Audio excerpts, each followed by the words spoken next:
Hi, everybody, and welcome to episode 150. Can you believe it? I've been doing this forever. I couldn't believe it when I looked at the number today, and it was 150. And I have no friend today.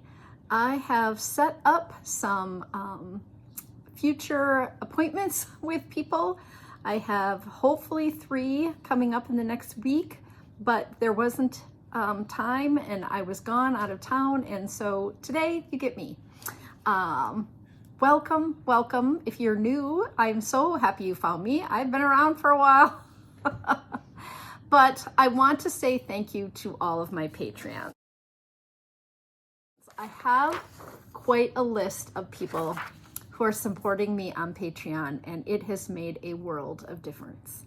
You can go over and support me for $2, $4, or $10 a month, and it just is really taking the pressure off, and I'm so thankful for those people who are willing to give me $2 every month. And the more of you there are, the easier it is for me to move forward with all of my my expenses that I have for my podcast and my small business and my newsletter and my website and just all the things that were just not being covered by pattern sales and teaching.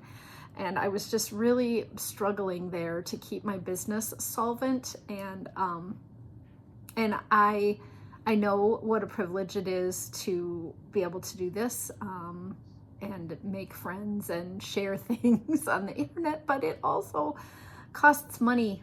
And there's no way around that. I have tried to keep all of my expenses minimal, and but over on the Patreon group this week, I will be having a separate podcast, as I always do, and we're having so much fun over there that I just want to encourage you to join. I don't want this to turn into a commercial, but we're doing book clubs and knit groups, and we're having a good time. It's not onerous. I hope it doesn't feel like people are getting information from me all the time, but they get the second half of my podcast with the best Corey stories that I have told in a long time. It was on last week's podcast, and so you could have access to all that information. Also, the giveaway this week, I'm doing a big giveaway. I'm giving away an entire mini skein set and some buttons. I found some beautiful celluloid buttons from 1910 to the 1920s, and they're just really cool looking. And so I decided that on my 150th podcast episode, and some of you have been with me since the very beginning, and I know that Patreon can be very controversial, and people don't always understand why someone would have to go there, and I fought it for a long time, a really long time, and it was just something that if I wanted to keep podcasting, I needed to do. So enough about that, but if you want to be eligible for the giveaway and get all the content, go over to patreon.com, IROCKNITTERS. What am I wearing today? This is a rocket tee, and I had a few skeins of fingering weight yarn, Dream in Color, and they were kind of laying together, and I was like, purple and green, what do you think? Purple and green? But I have to tell you something already. They opened a Gudrun Schoden outlet in Minneapolis. And so I had to go over to St. Louis Park off of 100 and 394 if you're local. And they opened my favorite clothing person's outlet here. I think they opened it because I buy so much. And they're like, where would be a good place to put an outlet? We have that one customer. Over the years, probably the last 10 years, I have every year bought another dress or a tunic or a short sleeve shirt from them. And so my closet is now filled with all this organic cotton. And so this is the dress that I had on underneath the sweater today. So it is just a cotton kind of shift with pockets. It's quite long. It has little cap sleeves, which I love that I have a little upper arm coverage. It was just like quite perfect. And I have little green capri leggings that I put on underneath my dresses that I just wear. Instead of like biker shorts, I have capri leggings. And yeah, so I had this on, so I just took it off because I thought it'd be easier to show you. But their fabric washes and wears amazingly, amazingly. And some of the stuff can be kind of pricey. So the fact that there's an outlet here. Now, I will say that, you know, in a traditional outlet, they have smalls and mediums, lots of extra smalls, big shoes, because they sell shoes, so the big sizes of shoes. But they did have, you know, some mediums and larges, so I was able to get a t-shirt and this dress. And I think I got the dress for $25. So it was definitely worth a trip over there to kind of have, to see what they had in there. They did have some of the new merchandise for fall.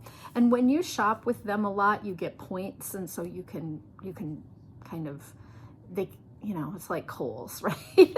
They're always giving you points and you can reuse those and things like that. So the more I shopped, then the more points I got so that I could buy something new. But I did buy an orange raincoat from them this spring that I just absolutely love. The quality of the product, I just don't feel like it's fast fashion. I really feel like they're doing a lovely job. They do a lot with linen, really comfortable clothes for the casual, comfortable woman, right? Like the dresses are just flowy and easy to wear. I can put one on every single day and just leave the house. It's just wonderful. So if you've never checked it out, even if you don't want to invest in products and, you know, dresses and things like that from them, they have housewares, and getting their catalog is super fun. They have a big catalog and they print it on recycled paper and it's beautiful. And so go over to their website and sign up just to get their catalog, because I had it sent to my mom and she was like, all of a sudden I'm getting your dresses catalog. And I said, yeah, I had it sent to you, Mom. She's like, oh, I just love looking. So I don't know that this, my style is the style that everyone would love, but I really like wearing it and I was super excited. So I put that on this morning underneath my rocket tee, which has got the yarn over raglan, which you could do without, and then it's got an I-cord around here, so you could make those make one rights and make one lefts if you don't like that your little strap right there would show through. I just had that conversation with someone the other day. Where were we? Oh, we were trying on clothes. I was up north, and she said, oh, I just don't want my bra strap to show. And I said, why not? We all wear a bra. Like, I've worn a bra for 50 years, right? Like, who cares if the strap is not quite wide enough? I know I have that thing too, right? Where I'm just like, but it is what it is, right? So let's just let our bra strap show a little bit. When I had my dress on, of course it didn't show, but yeah. Are my dangly earrings gonna bother you guys today? Sometimes when I'm editing and I have on dangly earrings and they move a lot, I think, oh, people are probably like, would her earrings just stop moving for a minute? But I'm gonna do like this all the time, so they're gonna dangle. They're cute though. They're very sparkly. They're just like little green daisies with clear crystal in the center. I have them in 2 other colors too, because once I bought them, then I wanted to have them. I've had these for, oh my gosh, I'm gonna say 20 years, like forever. Yeah. Okay. I have a finished sweater that didn't get buttons. Even last time I said it would have buttons, but it doesn't. So I just thought, well, I'll share it with everyone today. This is the Lansbury cardigan by Holly Yo. It was a Knit Picks pattern and kit, so it is still available over there. I did not use Knit Picks yarn, but I used the colors that were shown in the actual sweater. So I used lavender loon tweed yarn for this, and I absolutely love it. It definitely has some variegation in it, and I could not find buttons that I wanted to use in my giant button stash, which you all know if you've been here for a while, that I collect buttons. And I went on Etsy to see if I could find some buttons, and I didn't really want orange buttons on that brown button band. I thought it would be too bright to just have big orange buttons down the front, but that's the color that jumps out at me when I look at it, and I thought the purple and the blue might be too dark. And so I could have done a silver button, but I found a woman who makes those special buttons. It's the Bespoke Button Shop on Etsy, you know, and she makes those lovely buttons. And she had a set where one was each color of the rainbow. And I thought, I wonder if she would do a custom so that I would get one of those beautiful buttons in each of the colors of my sweater. So I contacted her, and she didn't get back to me right away because she was gone, and then when she did get back to me, I was gone. So things have been crazy, but she actually asked me to send her a snip of each of my colors of yarn so that she could match it. So yeah, she said I have, what did she say? 60 thread colors. She said, so I'll just match it. I'll match it up. So I put little snips of each piece of the yarn in the mail, and then she contacted me when she got them, and she said, what size button do you want? And the sweater calls for 0.87, which is weird, right? Like it's not 3/4 and it's not an inch. And I said, so either 3/4 or an inch, but the pattern calls for 0.87 buttons. Which if you're a sewer, maybe you know that. Maybe buttons come in that particular size, but they didn't, so I didn't know. So yeah, so she's making me buttons, which is just crazy. She says she makes buttons all the time, and she loves to do that kind of thing. So I just thought that was, I could get the 6 buttons in that Pride set for $36. So it's not cheap in any way, shape, or form. But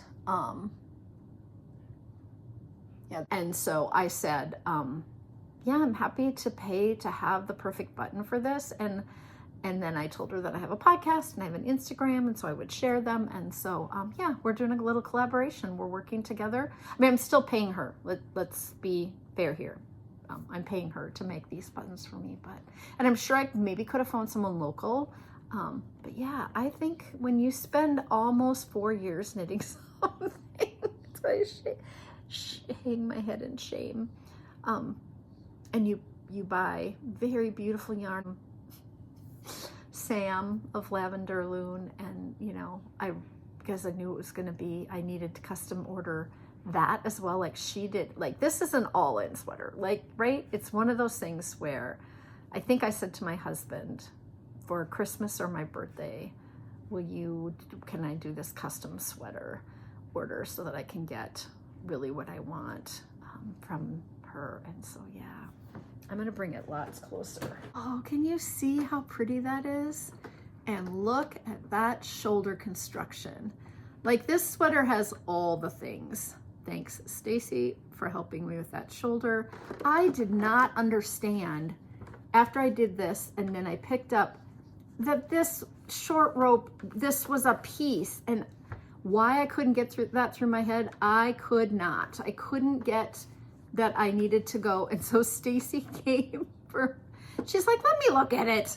And she just knit it, like, followed the instructions, and yeah, and she could visualize. And then once she did it, I was like, oh, it totally makes sense. But I didn't understand the coming around of this and just picking up and then going back and forth so that you make this little wedge. Not that hard, but the pictures didn't show it very well. Okay, I thought I would show you how I'm going to use my sewing gauge to place the buttons for my just finished Lansbury cardigan.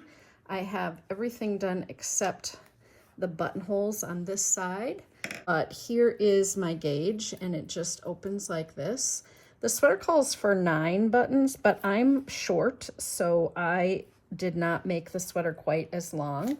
It is not blocked, but this is just super easy. I mean, it just makes the placement of where you're going to put the buttons so easy. So now I'll just stick a little locking stitch marker in each one of these spots.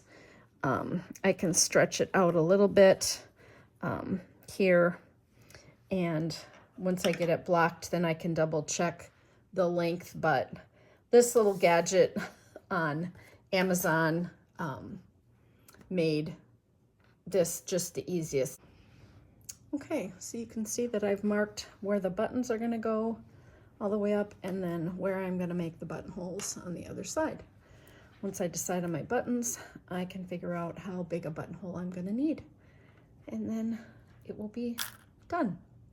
The pictures didn't show it all that well, and so I couldn't tell what that was, but I'm all ready. The buttonhole is made, the stitch markers are laying there, and then the stitch markers I've already picked up and done some rows. So all I have to do is make sure that the size of the button, I make the buttonhole big enough for the size of the button when they come. So I just decided, wait, I could have done that button band, but just wait until the buttons come and make sure that it's either going to be a 3-stitch buttonhole or 4-stitch buttonhole. You should just double check. So yeah, I'm super excited to have this off my needles, and it'll be ready for fall. I have not blocked the sleeves, so I need they need a little block in order to kind of line up. But yeah, I'm super excited to have this off the needles. It was kind of one of those kind of more of a process knit, right, to get it done. You're just changing colors a lot. I like weaving in ends. It's one of my favorite things to do. I like weaving in ends, and so doing the stripes was not a problem for me. So Amber, if you're listening, you should send me some socks and I could weave in ends, or maybe I should just come down for the weekend sometime and just weave in ends. You could knit. You're not getting much knitting done these days because you're working too hard, but Amber doesn't like to weave in ends. Okay, what else did I finish? I finished another City Lights hat. So I showed, I believe, yes, I showed the sparkle raspberry one. And then I knit, surprise. So I knit an orange one, surprise. I bought the yarn. So these were kits from the knitting place. You get 2 skeins of yarn, a skein of mohair, a skein or a ball of the sequins yarn, and a pom-pom. And I can make a whole nother hat with the yarn that I had because I didn't make the biggest size hat.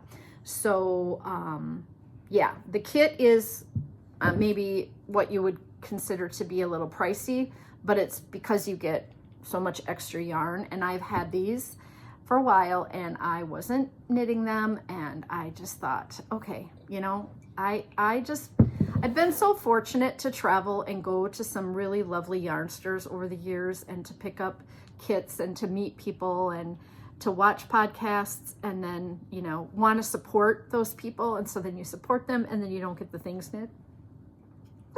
Hats are so easy to be portable for me. I can just take them everywhere. And every time I take this out, people are like, whoa, look at all that sparkle. And they are tiny little sequins. Just teeny tiny. So it's called the City Lights hat. It came with this pom-pom, and I haven't decided if I'm going to put the pom-pom on or not, because I personally would like an orange pom-pom. If I'm going to have an orange hat, I'd like an orange pom-pom.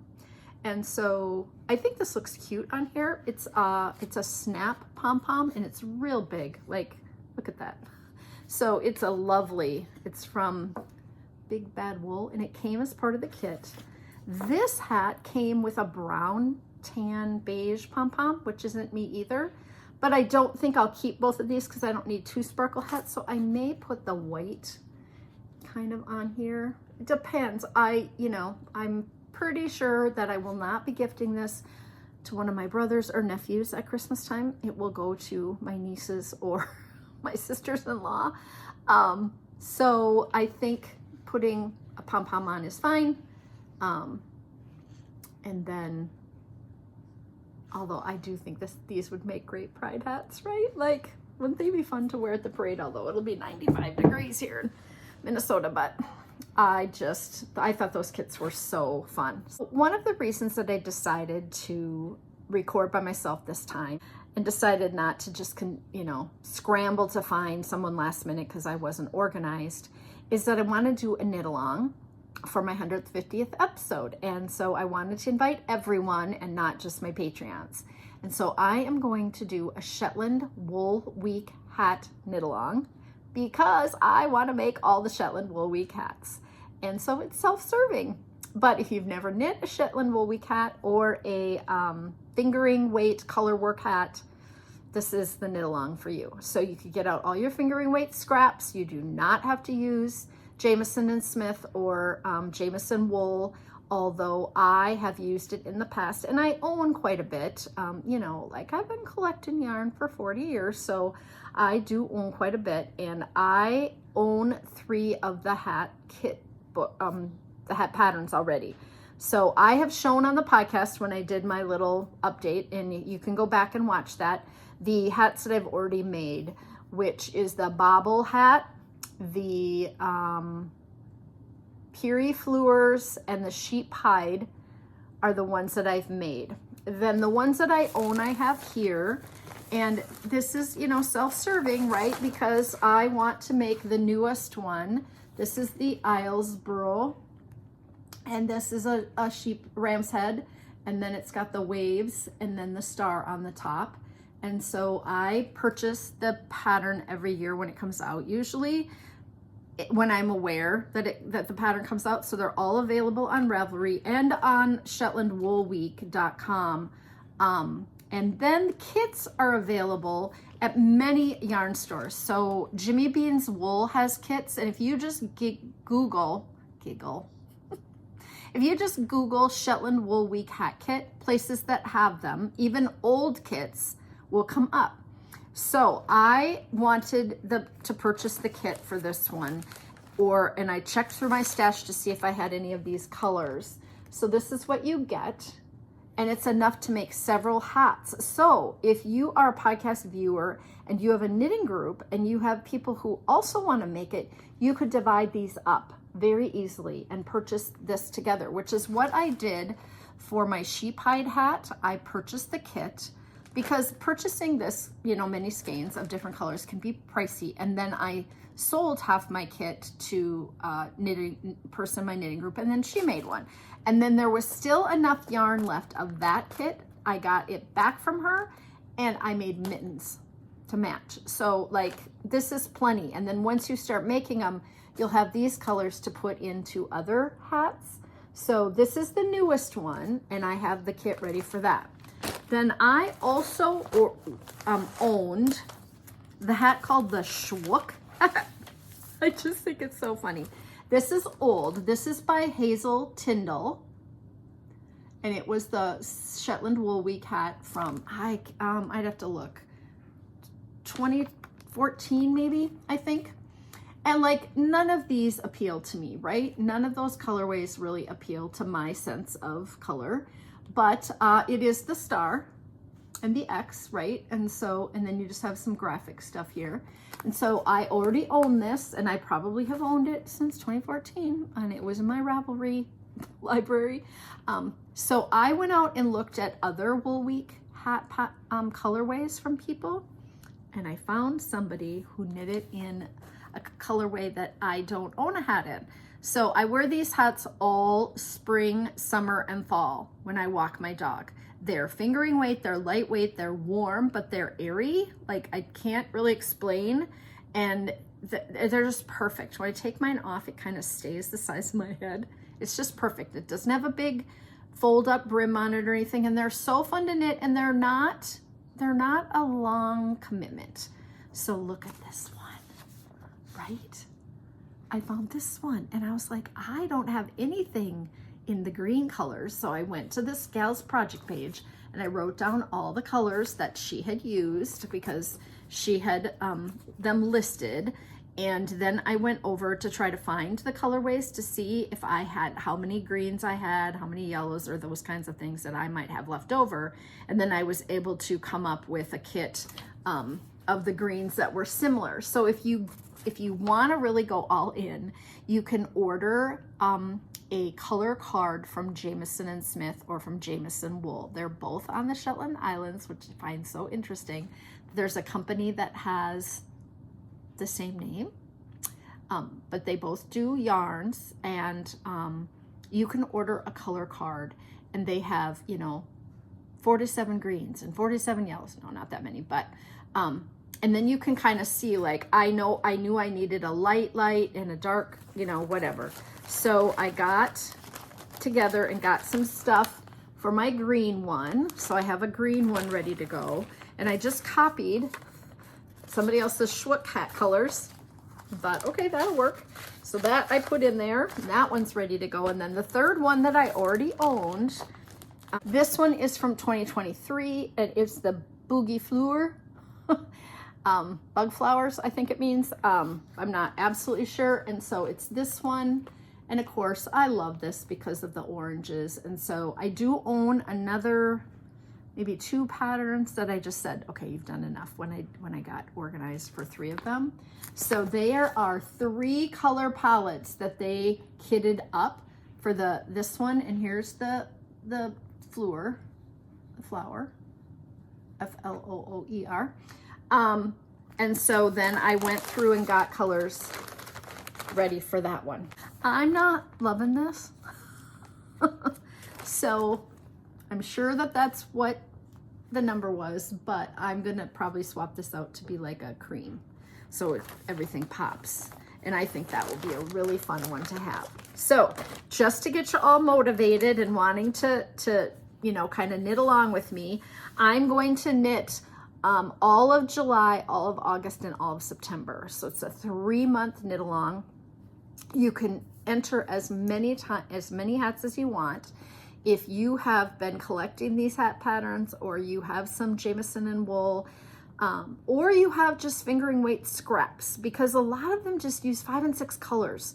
So you just get your scraps out. And you know, Jamieson wool is a woolly wool. It is not soft. It's not next to skin, you know, like merino. You could certainly do it in merino. People do it in merino all the time, but they do come in 50-gram skeins, and you can find kits for almost all of them everywhere. So that is an option for all of you if you're interested in joining me in knitting 1 or 2 or... So I think I made a list. I checked off the ones I've done. I want to say that maybe there are 14 of them out there. I'm just guessing. I'd have to go look. Maybe I'll put the number in. I'll go count on my list. It's in the office. My husband's watching the Open on Father's Day, so I don't want to interrupt, but because I already made him leave the living room so I could record. But yeah, that's what we're going to do. And I'm going to get some prizes together that will be hopefully significant and motivating for people. If you are a bag maker or yarn dyer and you watch this podcast and you want to donate something, that would be great too for prizes. But yeah, I'll give some things away, and then we'll just join in. So you have from now until September 30th. I will look at the podcast date for my September podcast, and then we'll end it, and I'll draw that weekend. And so whatever, I could look now probably. Okay. So the winners will be announced on October 7th, and I will close the thread sometime around September 30th, October 1st to, you know, kind of do all time zones. So I will do that, and then I will put that it goes through 9:30, and winners, I'm writing this down so I don't forget, on 10/7. So 3 months to do 1 hat. But I know that you're going to need some time, right? If you want to order a kit, if you want to look it through all of the hat patterns and see which one you like the best. Kind of what I decided is that I would try to make them all, like I'd like to do one that's in reds. My most recent one was in the pinks and the raspberries. And maybe I'll even branch out and do one in like black and white. Maybe if I did like black and white and gray, and then had one color that was like a pop of color in there, like hot pink or lime, that might be kind of fun to do it like that, right? So yeah, you could just play with color. So join me, please join me for the Shetland Wool Week Hat Knit Along. And there's so many to choose from, so I think we will be able to kind of hit everybody's happy place on all of that. I've only been watching a couple of things, but let me tell you, have I been watching while I knit at night. I have been watching Maya Feliz on YouTube. She bought a rundown 3-home unit in Portugal, and she is a young person with an architecture degree, and she is rehabbing and wants to live off the land. And there's a cabin on the land, so she's living in the cabin with very little. She's been working on this now for her 2nd year, and so I highly recommend, if you just like watching someone's dreams come true, right? Like, how many years did I talk about being a knitwear designer before I became a knitwear designer? How many years did I think about being a podcaster before I became a podcaster? And I didn't talk about it to people, but I would write it down. I would say I'm going to be a knitwear designer for a long time. So when I see someone who has a dream of something that they want to do, and then they're starting to fulfill it, I love watching that, right? So her name is Maya Feliz. She's a German living in Portugal. And yeah, it's really, really been fun to watch. Then I watched Bridgerton. Oh, Bridgerton. If you have not watched Bridgerton, this is season 3. It came out in 2 parts. And if you turn it on, I think in a moment you would say, well, no wonder Corey likes this. It's full of color. It is just full of color. It's the Regency era, but they've upscaled it. It includes a completely diverse cast, people of color, and all of the colors in the world. The women's gowns, the hair, the makeup. I've been watching some interviews, so you can go out and watch interviews with the cast and kind of the behind the scenes on YouTube. So that's been really fun. I had to stay up the other night until 2 a.m. because I had one left episode and I had to watch it. And I should have gone to bed and watched the next night, but I didn't. I stayed up. It was 2 something before I went to bed. I mean, I'm a night owl, but I could continue to stay up later and later every night until I'm up until like 3 and 4 in the morning. And then I don't have a day because I want to sleep until 9 or 9:30 or 10 in the morning on those days. But that leads me right into what I did this week. And I'm going to share this because I think it's just so much fun. My friend Mary, who has been on the podcast, Mary Yasvik, took me to the Faribault Woolen Mill clearance sale. And she made me get up at 5:30 in the morning. She goes every year. It's her happy place. It's her thing. And she wants to be first in line. And Faribault is an hour south of us, roughly. And so she said, I'm going next Thursday. And I was like, oh my gosh, you know. And she said, you have to be at my house at 6:30 if you want to go. And I was like, 6:30? And she's like, yep, I go down. And I said, well, I have to teach a little boy how to knit in the afternoon. I said, when will you be back? And she goes, I'll be back by knitting at 11. And I was like, oh, well, of course. If you get up that early, you can get a lot of stuff done before 11 o'clock. I don't get up that early. So I don't get that much stuff done before 11 o'clock. But yeah, so my friend Renee and I, we met and we got in the car and we went down there and it started to rain. And when we got there, it opened an hour later. So we had an hour to spare. And so we went to a coffee shop and we had caramel rolls, cinnamon rolls, quiche. We went to a little coffee shop in town. They have a lovely, cute little downtown in Faribault, but I did not know what to expect. So we got there first. It opens on Thursday and it runs like Thursday, Friday, Saturday. And it's all their seconds and then just discounted stuff that they need to get rid of. And I wanted to try to buy a blanket for us, a wool blanket. And I'm going to put some pictures in here because there's a falls right outside in the parking lot. There's a beautiful falls. And I'm wondering if at one time the mill was water powered there on the water. I'm not sure. I didn't ask anybody. But I ended up purchasing quite a few things, so I thought I would share. I got a wool blanket for a friend who wanted a queen size wool blanket as a gift. So I got that. I purchased that. And then I purchased a shirt for Ross, a woven cotton shirt, because they also have cotton blankets. And so I got a shirt for him for $10, a men's collared pocketed denim-y cotton woven shirt for $10. And then the blanket I got for our bed, the wool blanket. Now, when we were in Maine, we bought a cotton blanket, like an heirloom cotton blanket, in their clearance room. And that's what's on our bed in the summer. And I showed that on the podcast. And so I kind of wanted to get a wool one. But like these blankets run, you know, $1,200. There's no way that I would spend that on a blanket. But then they're marked down to half price, and then they're discounted because these are seconds. So you have to open them up, and they all come in these like plastic bins, and then they're marked down by price. And so I purchased this one for a future gift. I think it would make a beautiful baby blanket for someone to like lay on the floor for like an heirloom.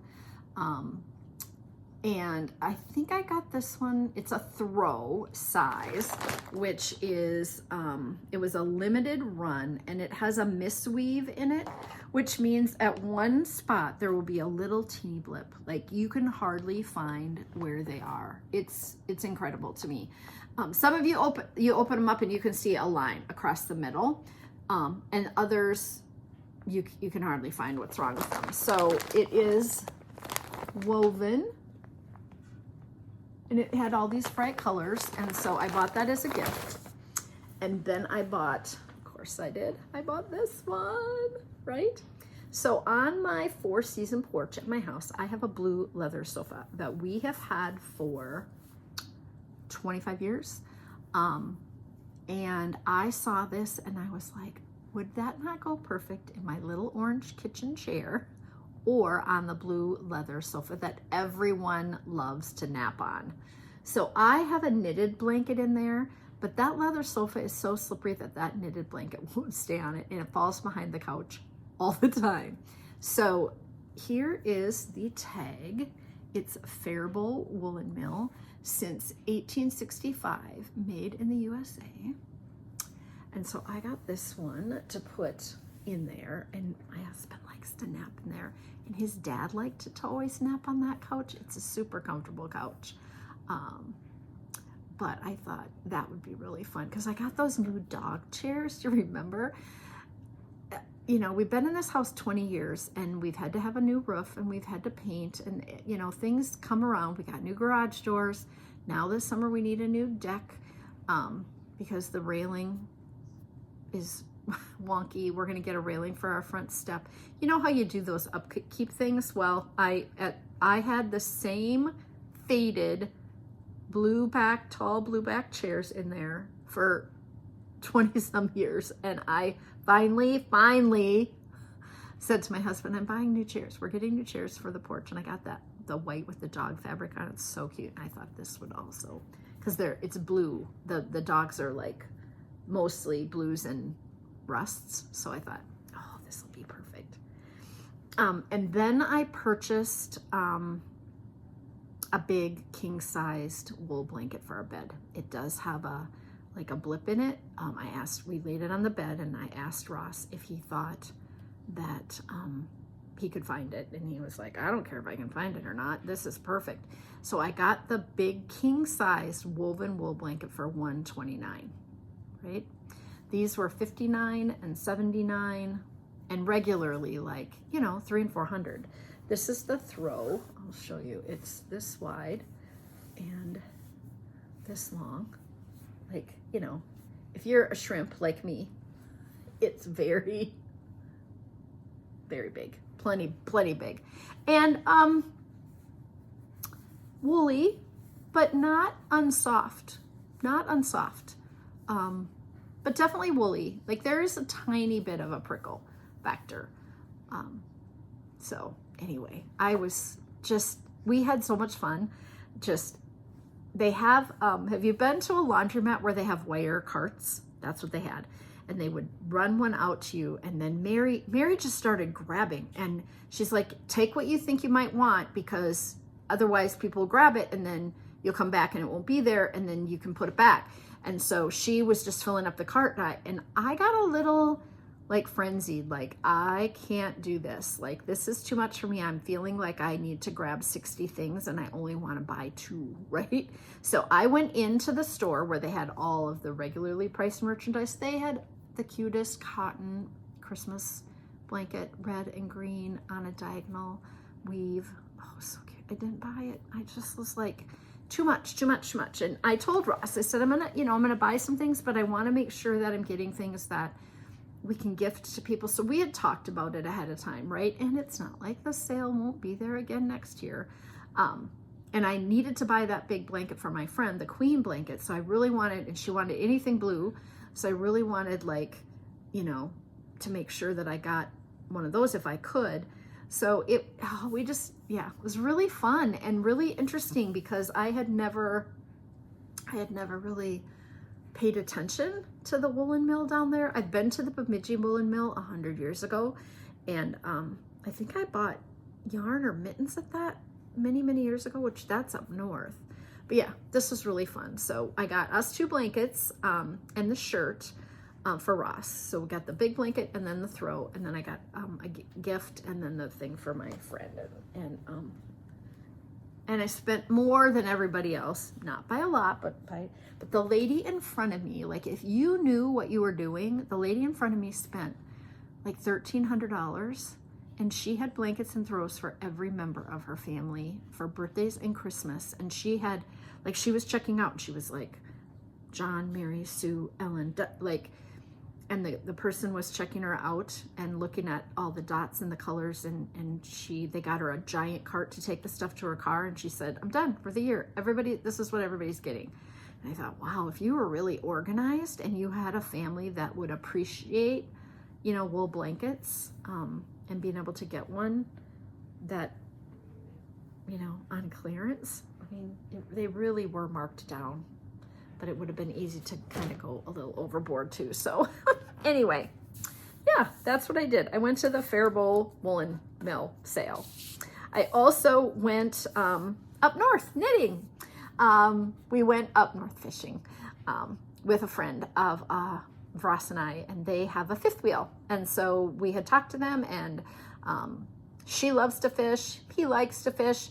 And Ross said, I want to fish. And so she wanted to learn how to knit. She's a crocheter, and she thought her grandma taught her how to knit, so it was a breeze to teach her. And so we went up north, and we stayed at Lake Winnebagosh, where we always go, and we brought home 14 walleye. I'll put a couple pictures in. Lynn, my friend Lynn, caught a 30-inch northern. It was huge. It was like 9 pounds. They did throw it back because walleye are better eating, and they were catching a lot of walleye. But they got pictures in the boat of some of the walleye, and then she and I went to Walker Monday to do some shopping, and she'd never been to Walker, and Walker has a lot of just cute little shops and things like that. So we just went in each of the little stores, and they had things like chocolate covered peanut butter popcorn, and those dips and soups that you can buy, and they had a kitchen store, and clothing, and I found a car shirt for Ross, and I was so excited because we go up to the car show because he has the new old Corvette that he bought. He sold his other 2. He sold his truck and his other orange Corvette, which I was so sad to see go. And the new one's white. But we go up to the car show, and they had the short-sleeved shirt with, and I'll have a picture in here, with old vintage cars all over it. I thought it'd be perfect, and it was big and tall, and it was just way too big. They didn't have it in a medium, and he's little. he's a littler guy. He's 5'10" maybe, and trim, very trim. He wears trim fit shirts, and there's just no way I could have even had it altered. And I came home and I looked all over to see if I could find a medium, and I don't think they even make it because it was in that big and tall. But it was super cute. They had one with another blue one with cars on it, and they had some with fish on them. It was just, we just had a really lovely time with them.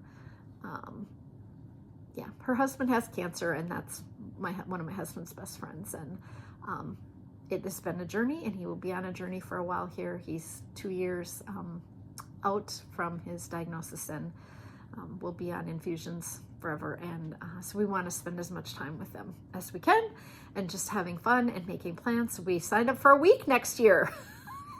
This time we were only there for 4 days, and I'm a chatterbox, but I have met my match in Lynn. She is a dear, dear, dear friend, and she and I sat and talked for 3 days, and then finally we said, we better do something. Let's go to town. So yeah, that was nice. All right, Chevy did get bit while we were away, and some of you have seen that on Instagram, so I should tell you that he was at boarding while we were gone. We got a call on Monday that he had gotten bit. When you see that pop up on your phone, it's like, you know, and right away I thought, oh, did he do something? But she said, no, it wasn't Chevy. He was in his kennel during downtime, because they rotate the dogs through so that they don't just play, because Chevy would just go wild all day long. And they were bringing another dog down the center hallway where the kennels are, and Chevy, who would get super excited about that, and I can totally see it because he does it at our gate in the kitchen, he would have jumped up and his paws went through, you know, because they would have had a bar, and his paws went through, and that he would have been, you know, and that dog got scared. And as a dog that had never been aggressive before, bit him in the paw, just chomped down on his paw. And she said I don't think he needs to go to the vet. He has 2 puncture wounds on the bottom of his foot. He doesn't seem to be too bothered. We're treating it. We have a protocol 3 times a day, but if you want us immediately to take him to the vet, we will. I said, no, we're coming home tomorrow. You know, if it's not bleeding, gushing blood, I wasn't that worried.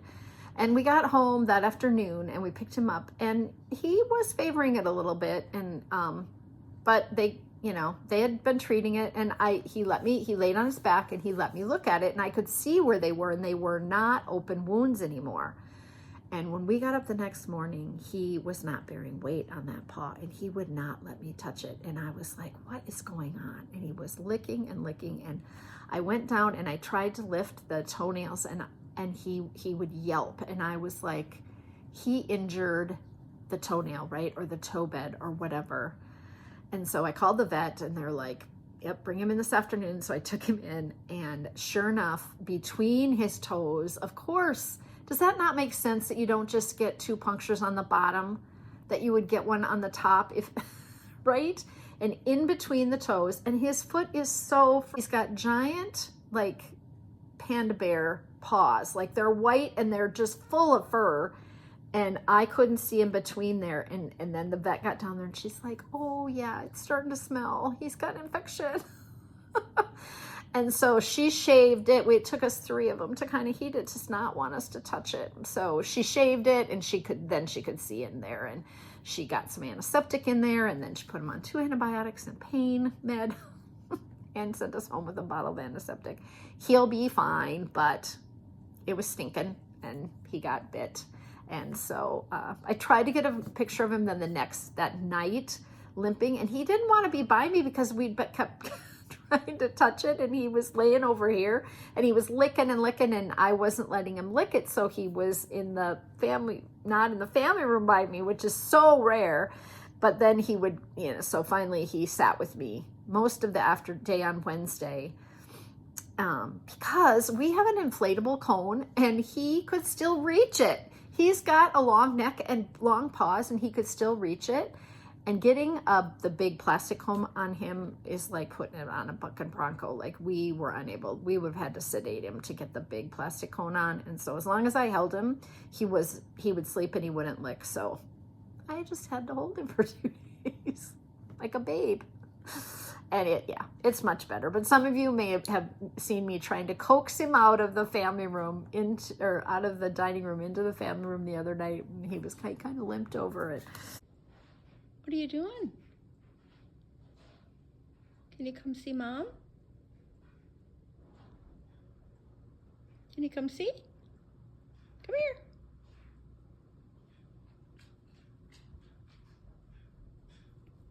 Poor guy. So he's doing He's doing fine now. He got the zoomies yesterday afternoon and was tearing all over because we weren't exercising him. So we didn't walk him, we didn't run because, you know, we kept him in and down. He was just running all over. And he let Ross touch it today. Ross could get right down there and touch it, so it'll be fine. But those are my 3 little Corey stories this week. And you guys haven't had a Corey story for a while on this part of the podcast because I'm mostly doing chatting with friends. I do have 3 articles to share with you that I have read recently, so let me do that. There was an article in the Atlantic. Sweater-eating moths are an unbeatable enemy that will eat much more than just your clothes. And that was fascinating. I mean, we all know about moths. If you're a yarn person at all, we all know that we probably should have cedar or lavender or detriment moth prevention around, or we should be moving our sweaters and our yarn and throwing our stash, you know, tossing our stash, isn't that what they call it, for that kind of thing. But, and I have never had a problem, but I do know someone had a lot of her yarn eaten by carpet bugs at one time. And she was storing it under her bed, yarn under her bed. And they got little nibbles in a lot of that. So you have to be really careful about that kind of thing. But I saw a article this week on Instagram by the Frog and Cast. And so she uses frog, like I frog something in knitting and then I cast on. Frog and Cast, and she has a website and she's a knitwear designer, and the name of the article is The High Cost of Free Patterns. So there are a number of knitwear designers out in the world who are supported almost solely by big yarn companies. So Lion Brand is one, and there are crochet and knitwear designers who design for them pretty much exclusively, and then they give the pattern away on a website where there are ads, tons of ads, or if you can't get it unless you buy the yarn, but the pattern is free. And so she talks about how that is doing a disservice to those designers and to other designers because we are not honoring the skill and the knowledge that it takes to be a pattern writer. And it's a really good little article, opinion piece on, you know, what it's doing when we say this piece of writing that someone has done has no value, has no monetary value, right? And we all go out and look for free patterns now and then. I have been there, right? Like I just need a cast on number for a baby blanket. I'm just going to knit it in, you know, garter, but I need the number. And so I'm not going to pay for a pattern to find a number to make it wide enough, or whatever your reasoning is for taking a free pattern from someone. We've all done it, but I can see her point. She had really good point for, you know, why we maybe shouldn't be looking for free. And even more specifically, I think she was kind of calling out these designers who get paid by a yarn company for a pattern and have to continually put out patterns, but don't get paid for the pattern itself from a knitter. The company just runs them, it's just a constant production mill of producing a pattern for this company of where they get paid, but it's just to sell yarn. It doesn't put any credibility or importance on the pattern, is kind of what she's saying. I'm not doing a good enough job. She does a better job. Then I saw this really interesting piece on Instagram from a person that was talking about leadership and being a leader in different ways. And I think he was actually speaking to a large group of people, but the camera was just on he and this volunteer that he had up front. And I'm going to put it in here because to me, it was just eye-opening, you know, about how you cannot make people do what they don't want to do or go where they don't want to go, and that you're much better walking with someone than standing across from them. And I hope you enjoyed. I'll copy it and put it in the podcast here because I thought it was really. This table, right where I'm at right now, let's count to the podium. Okay, ready? Here we go. 1, 2, 3, 4, 5, 6, 7, 8. Half of 8 math majors is what? 4. Let's find the middle. Ready? Here we go. 1, 2, 3, 4. All right, stop right there. Face that wall. Come out this way a little bit. Feet shoulder width apart. This way a little bit. Hands up. All right, we're in a halfway point. Right here. Oh, God, he's stronger than I thought. Hold on. When we were walking together, did he ever resist? No, but you were ushering him. Oh, I see. But never once did I feel kind of a snag. Immediately when I started pushing, what happened? Did I have to tell him? No. Here's the message. Physically or mentally, when we feel like we're being pushed, what will we do? Push back. We'll push back automatically. So I think that's about all I have for the first part of podcast this week. I'm going to share my books and a thought of the week. I'm going to share some designs that I have coming out. I'm looking for testers, and as well as the giveaways, which will be over on the second part of the podcast, which is the Patreon podcast.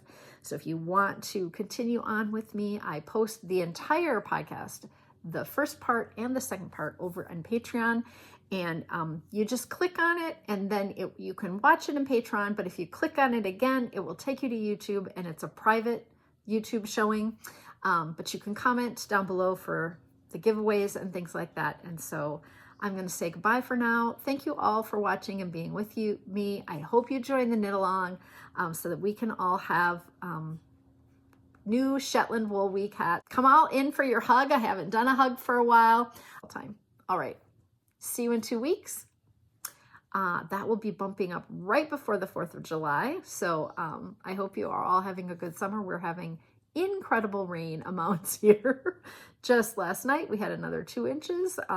Everything's soggy and growing like a weed. Bye.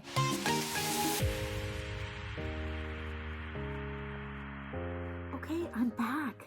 And I have some things to share with all of you about what I've been working on. I took a class. Yes, I did. I signed up for a class. Let me get it out here. I am knitting the, in my cute little orange tote. They don't make the orange anymore, someone told me. But I also have it in hot pink, bigger, and bright blue, bigger. But I'm making the Advent mitten little calendar. And they decided to do a knit along at Harriet and Alice in Minnesota, here in Edina, Minnesota, once a month in the afternoons on a Wednesday. And I have had my knit pick yarn for this Advent mitten. Mary Brown showed hers in, I want to say September, October last year, and we hung it on the mantle behind, and we sat in my kitchen and we hung her mitten Advent. And so I got my first mitten started. There's my little number 1.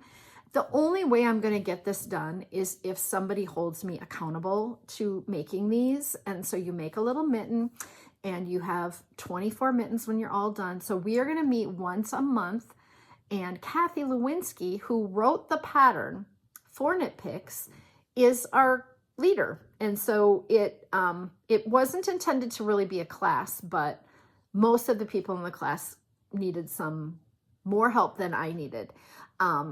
They had not done Latvian braids before, had not knit in the round, or had not knit in the round using double points, color work. So you start off your cast on, and then you do your Latvian braid right away. And that is a challenge when you don't have anything else to hold on to and you're joining, and then your first round of Latvian braid has to happen, and that happens on every single mitten. So it was a little fiddly to get started. Kathy said that once you've done 2 or 3 of these mittens, you kind of have it down, you kind of get the chart, you kind of understand what's happening. And she said she could make a mitten in about 4 or 5 hours. Now, when I said that to Mary at knitting, she's like, I couldn't have done it that fast. So the goal is to make a mitten every week. And then by November, you will have your mittens done. Can I keep up with that with all of my design work that I have to do? Probably not, but I'm going to try. And Kathy said she's going to call me out on Instagram.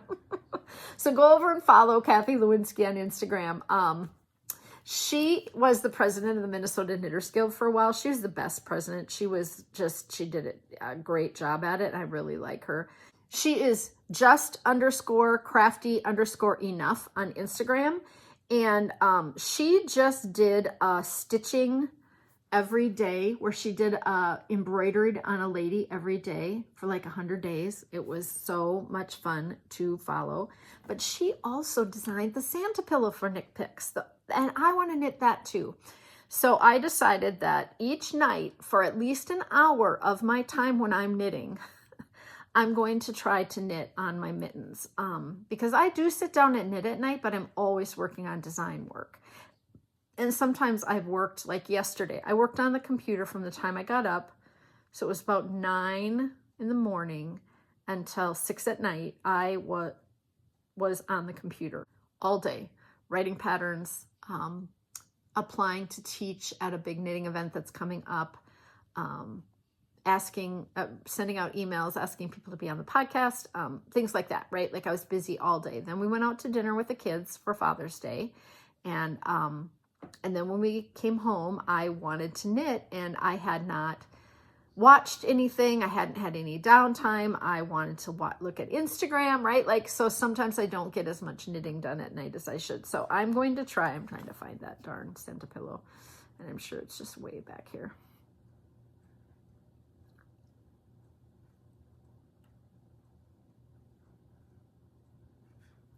This is one of Kathy's patterns.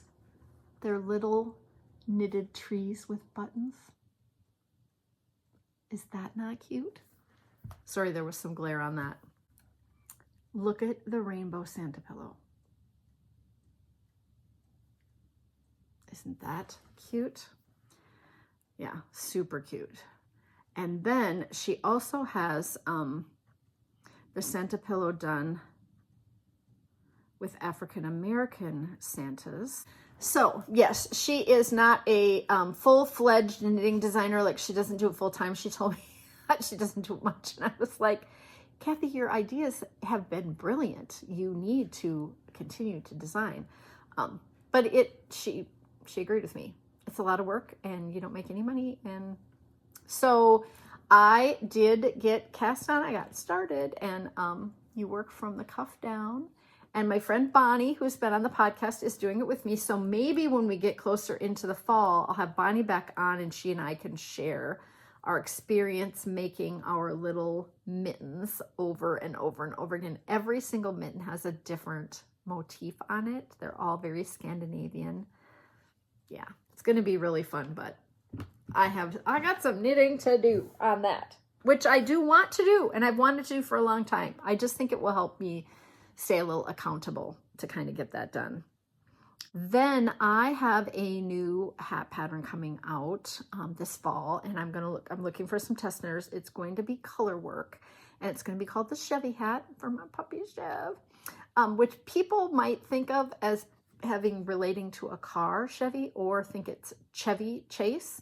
But I'm literally doing chevrons, which is why we named him Chevy, because my husband is a Chevy guy. And so my favorite stitch pattern is a chevron. So it has chevrons in 3 colors, and then hanging down from the bottom chevron is a little thing that's supposed to look kind of like a medallion or a dog tag. So it won't be in your face dog, right? Like, you would have to explain it to someone. But if you know, you will know. So it'll be chevrons, and then the bottom row of chevrons will have this little thing. And so I will be looking for testers for that. I did get yarn support from Brooklyn Tweed for that. And so I have 2 sample colorways that I'm knitting up right now. I took them to the lake with me last weekend, and I sat down and I was knitting in the car. We were ready to go, and I started, and the chart was wrong. I was like, well, that was a bust, Corey. I don't know what I was thinking, but my 2 little medallion things the chart was only this wide, and then they were going to bump up against each other. And so I had to wait until I got home. So I get out my charting software and fix it. And so I worked on my other design, which is going to be a striped sweater pattern for fall using Leading Men Fiber Arts. And I don't know if I have permission to show the yarn, but it's a new yarn for them. So I'm not going to hold it up, but I'm going to put a picture in, and then I'll make it black and white so that just know that it's in really bright colors. And I have been struggling with this pattern for a month on what I wanted to do they really want their yarn to just shine and to show a bunch of colors. So they gave me 5 colors for one sweater and 5 colors for the other sweater. So we're doing kind of a bright, and then we're doing, I wouldn't even call it muted. I would just call it, it's not even really pastel. Anyway, but it's a new special yarn for them. And I'm hoping that it's turning out, well, I think it's turning out better than I had expected, because I was just going to stripe it at first, and then I was going to do color work, some type of color work motif. I drew more charts for this. I just couldn't settle, and I really wanted it to be bold, and with 5 colors, you have to be a little like leery about how, you know, like how many people really want to wear big stripes. So yeah, I'm really excited about how it's turning out, and I will be calling for testers for that soon. It will come in option for a shorter sweater, cropped version, and a long version like I did with my pretty boxes. And then it will also have the option for some type of sleeve. Short, 3/4, and long is what I'm kind of thinking right now. I'd really like to do a 3/4 length sweater. You have to see, the top is bold and then the bottom is going to be more subtle. I'm thinking of doing the lace again because I really liked the look of that. So yeah, I've been working really a lot on this sweater design and ripping it out and knitting a swatch and ripping it out and figuring out how to make the short rows work and the back neck when you have stripes, because when you do short rows in the back, this would have short rows, you're going to have more length in that colored stripe than you do in the front, right? And so you have to plan for that. You have to figure like how you want that to look on the back as opposed to the front. It's going to look different. So I had to spend some time with that. And so I've just been working on kind of these designs and getting them ready to all come out in the fall. So I need test knitters all summer. I have a little simple cowl with some brioche stitch in it, a striped brioche. And that yarn is from Cascade, and I have it in a variegated that they sent, really pretty variegated yarn. And so I'm going to need testers. So if you are on my testing list, you know that you will be getting an email. And then if you're interested in one of those, I'm also still looking for testers for my felted backpack. I have 3 sizes, and my felted pumpkin bags where there are 2 sizes. So if you like to felt, or you have old woolly wool sitting around that you would like to make into a bag or backpack, let me know, will you? Because that's one of the things you got to do, is beg testers to test for you. I wish I could afford to pay all the testers, but I can't. So yeah, I'm excited about that. A little thought of the week this week, I saw on Instagram, this woman was talking about what kind of a comeback to have if someone's being rude to you. And I thought, wow, I want to watch that. So I clicked on it, and she was not sharing what anybody had said, and no one has been specifically rude to me recently. But sometimes people say something and you just, in the moment, you're just like taken aback. And so you take it in, as opposed to kind of telling the person off or having them, are you shutting it down or whatever. So these are the things that she said. She said, "Was that meant to embarrass me?" And then the other one was, "Did you mean to insult me?" So you kind of, take it on, but ask the question right then in the moment. Call the person out, but in a way that they can backpedal, right? You're calling them out for what it is, and then they'll either backtrack what they were saying, or they'll apologize, usually, she said. And then she said another one that she will sometimes say is that, "Oh, you have something in your teeth." And she said, they'll close their mouth immediately and stop talking. And then you could excuse yourself if you wanted it to end the conversation abruptly.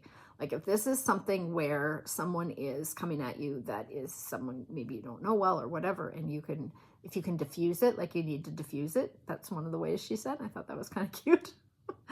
And then the last one, which was probably my favorite, she goes, this is her response was, well, that was an interesting thing to say out loud.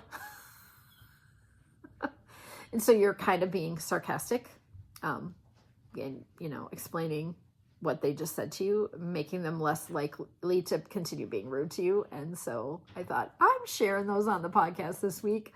I can be sassy, but if someone is rude to me, I don't have it in me in that moment. I'm very tenderhearted.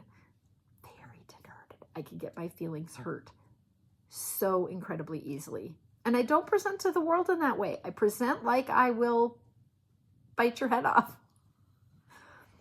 But I think about things afterwards forever. And things hurt me, really hurt me, if people are rude or mean or just say something that they didn't mean to be rude about and I take it the wrong way. Okay, thanks for that little therapy moment with me, all of you. I have read 3 books this week, and they were rather long. I'm still finishing one, so I probably should save it till next time. So let's just say I've read 2 books this week. Let's be honest. I read 2 books and finishing the 3rd probably today, but it'll depend on whether or not I get this actually edited.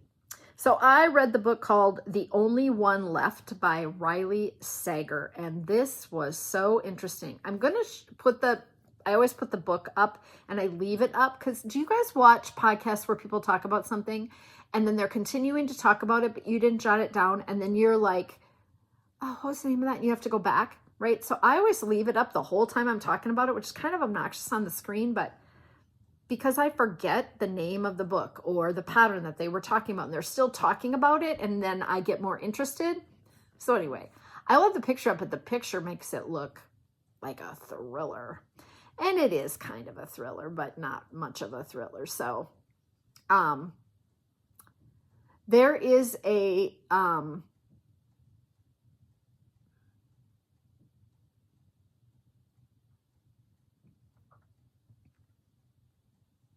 this is like a murder mystery that happened many years ago, and then this woman goes to work in the house that supposedly the murders happened. So the Hope family murders shocked the Maine coast one bloody night in 1929. While most people assume 17-year-old Lenora was responsible, the police were never able to prove it. Other than her denial after the killing, she has never spoken publicly. In 1983, and home health care aide Kit McDeer arrives at a decaying Hope's End, that's the name of the house on the rock, to care for Lenora after her previous nurse fled in the middle of the night. In her 70s and confined to a wheelchair, Lenora was rendered mute by a series of strokes and can only communicate with Kit by tapping out sentences on an old typewriter. And then, you know, she's just super interested in whether or not this Lenora actually did kill her family and what happened. And then the house seems like it's going to fall off the cliff because it's decaying so badly. And it's a giant, beautiful old home, but where's the money? And it, you know, all those things. So it was really quite good. I'm not a big murder mystery thriller person, and so I really wasn't sure I wanted to read it, but I liked this one quite a bit. And then I listened to Divine Rivals, which has been recommended to me a bunch of times, and it was another one of those kind of fairies and gods that I thought, I'm not going to like that. Proven wrong again. 2 young rival journalists find love through a magical connection. They're typewriters. They must face the depths of hell in a war among gods to seal their fate forever. This is the first in the series, and it definitely leads you with just like wanting more for the next book. Like, it does not end in a wrapped up bow. Like, you're going to have to go on and read the next ones, which you want to do. But after centuries of sleep, the gods are warring again. 18-year-old Iris Winnow just wants to hold her family together. Her mother is suffering from addiction, and her brother is missing from the front lines. And so she works at the newspaper, and she's a poor young thing, and she is up against this more wealthy young guy who they both want to become correspondents for the paper. And it's just really quite good. But there is this kind of magical realism piece to this book that I didn't really know that I would like. It was 11 hours on audio. And yeah, I really liked it and I wanted the next one. And I was bummed that I hadn't requested the next one because now I have to wait. So I would recommend both of those this week. The one that I'm going to finish is Hamnet, which has been out for a while, and it's by Maggie O'Farrell, but I will tell you about that one next time. Let's do the giveaways. I have giveaways. So the winner of the storage box with the 2 skeins of the Little Peach and Gore yarn, the toggles, and the sticker, who commented the word summer, was Rylo Mom, R-Y-L-O Mom, on YouTube. In the comments underneath, it's at Rylo Mom is her name. And I tried to look up on Instagram and on Ravelry somebody with that name, and there isn't anybody. So you got to get in touch with me and let me know that you saw this and send me your address so that I can put it in the mail to you. I know that you've watched for a while, but I don't know your first name. And then the book that was giving away, The Word That Saved My Life, which is one of my favorite books. And you had to comment the word book because I want to make sure that this went to someone, is going to Cindy Buchheit, which is perfect because she's a reader and was part of the book club for our Patreon. So yeah, Cindy, that is yours. I'm pretty sure I have your address, but send it to me just in case. That way I don't have to scrounge around looking for where it might be, either in my phone or on my contacts list. All right, now the big prize for next week for my 150th episode giveaway. Let me move all the Shetland Wool Week yarn out of the way. Is I'm giving away. Oh, I love this, and that's why I thought I should give it. Like, give something that you really would love to knit with. This is Vintage Appliances. It is from Knitterly Things. It's 590 yards of sport weight yarn. It's just lovely, but I have another one almost exactly like this from Knitterly Things. I think it's just missing like 3 of the colors. I don't know. I kind of have 2. And so I thought I'll give the bigger one away. And I also have Knitterly Things in another colorway of minis that I have a mitten pattern for. So I have plenty to knit from. So this is going out with this cute little project bag. It says it's a happy day. It's from Darn It Anyway. And I'm going to put in there a tape measure, a couple of toggles and stoppers, a sticker, and these buttons, which don't really go with these, like, but if you wanted to make a cowl and put 5 mismatched buttons on it, this is a lot of yardage. You could make a shawl that has buttons on it. Like my high-ho shawl has buttons on the end, so you could make, but they are so, I love this one. I think it's so cool. So anyway, that is all going out. And I just want you to comment 150. So if you're watching on Patreon, you have to click on Patreon and you can watch it in Patreon. But if you click on it again, it opens up YouTube, and that's where you should comment. So some of you comment on Patreon, and then every week I have to say, oh, 3 people commented on Patreon. I have to add that to the number that I draw from, and then I have to, and then assume that they're the last 3 numbers. So it's not a problem because I am including you, but it would be easier for me if you would comment when YouTube is open and someone asked me if they could watch it on YouTube, and that's how you do it. And I mean, that's how I do it all the time. I just click on it, it can start to play, and then I click on it again and YouTube opens. I would assume that's how it is for everybody, but anyway. So the yarn, the buttons, the little bag, I tried to make like a whole little giveaway for my 150th episode.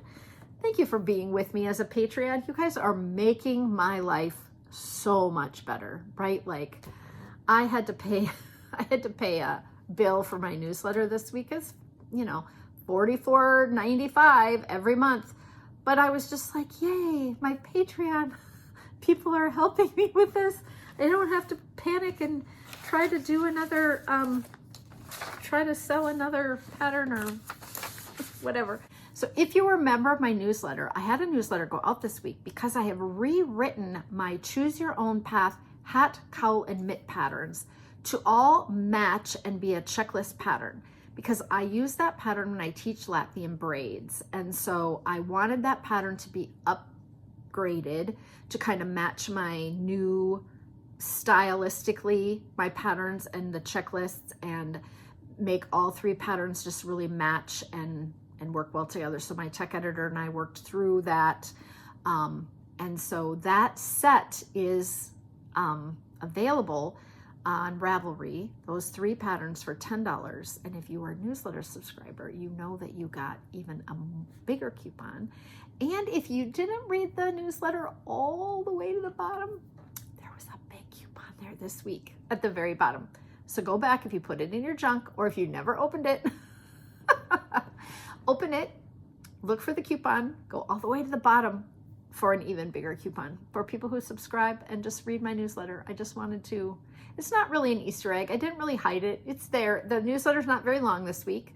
But I know some people just never even open it. And so I thought, I'm going to just encourage you to read it, open it, and do that kind of thing. Okay, I don't think I have anything else this week. This is going to be a little bit shorter, which will be nice for me because tomorrow is wedding day floral visit. And so I do not like to plan things on Monday when I have a podcast that needs to go live, because my editing sometimes takes me all day and into the evening. But tomorrow at 2 o'clock, I have been invited to go look at flowers with my daughter, and I'm super excited. We've been getting quotes, and everything's more expensive than you think it could possibly be for this wedding. But tomorrow at 2 o'clock, I have to go do that. So I am going to start editing now, immediately. And Ross said he would grill for supper, because we're going to have hamburgers on the grill, and that's what he wanted for Father's Day. But I feel kind of bad that he's cooking his own Father's Day. And he made our breakfast when we came home from church. He just scrambled some eggs and had sausage and whatever. But I was like, he likes to make the eggs. And so, but Father's Day feels like he should. You know what I got him for Father's Day? I got him a t-shirt that says Diversified Portfolio on it. And it has fishing lures across the front, different fishing lures from Life is Good. So it was really cute. But then I got him 2 alligators that are toys that are for Chevy. So they're dog toys. And I know I've told this story before on the podcast, but you know what? We're only 27 minutes in, so let me tell you. My husband has an alligator soap dish sitting by his sink. My husband is 63 years old, and he has a toy alligator that holds his Zest soap next to his sink in the bathroom. It was an Avon soap dish, and he loves that thing. And my husband, if you've ever met him, he's real conservative, quiet, introverted, not outgoing, not quirky, not anything, and he's got this soap dish. And so for years, if we saw an alligator somewhere, we would buy it for Ross and wrap it up for Christmas or his birthday or whatever. And so when I was up north with my friend Lynn, I saw this alligator toy for Chevy, and it squeaks, really squeaks. And so I thought, oh, that would really annoy Ross. He would. It almost honks.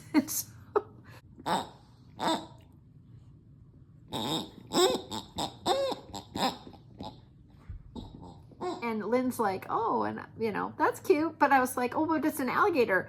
And she had not heard the story. So then I am telling her how there's this alligator soap dish that is, like going to be 60 years old, probably. He's had it that long, and it just sits there, and it has to be there. And so I bought 2. I bought a stuffed alligator, and I bought a honking toy alligator, and wrapped it up. So we were out to dinner with the kids last night. They bought him a really nice cup with the lids on them that keep your stuff cold or hot, with Minnesota fish all over it. It was really neat. He loves, fishing, and there's a perch, and look, there's a muskie, and there's a walleye and a northern, they're all the way around this cup. And so he really liked that. And then I gave him the t-shirt that had the fishing stuff on it. And then he got to the bottom of the bag and he's like, what? And I'm like, Chevy will love it. So we got him 2 alligator things, just kind of funny. But yeah, I think it's funny that he has an alligator soap dish, whatever, you know, and that he's had it for 60 years and it's still hanging in there. It hasn't cracked or broke. It's maybe a little faded, but it's the alligator. I'll put a picture in, ladies. I don't have to show you how the alligator is laying, holding the soap in its belly. I'll put a picture in. All right, no silliness. Thanks for watching. We will see you all. Oh, forgot. Don't forget, we have next month's book club. You need to start be reading for next month's book club. We are reading the book Infinite Country by Patricia Engel, and we are doing the book club at the beginning of July. So I know it says it's June's book club, but it is going to be on July 9th, which is a Tuesday night. So I'm trying to kind of rotate it for people, and we're not doing it until 8 p.m. just to try to keep it rotating. And we usually do, it's about 45-minute discussion, and we're doing Infinite Country. It does have a couple of trigger warnings. It is about refugees and people who come to the U.S. and overstay their time here. The trigger warnings are racism, sexual assault, and animal cruelty. I talked about that last time. The scene is very brief. There is the murder of a cat, but it is the catalyst of the plot. And so they couldn't leave it out and have the book move forward. But if that is something that would really bother you, then maybe skip that part and still come to book club if you can. Yeah. And then we're having knit night at the end of this month. So on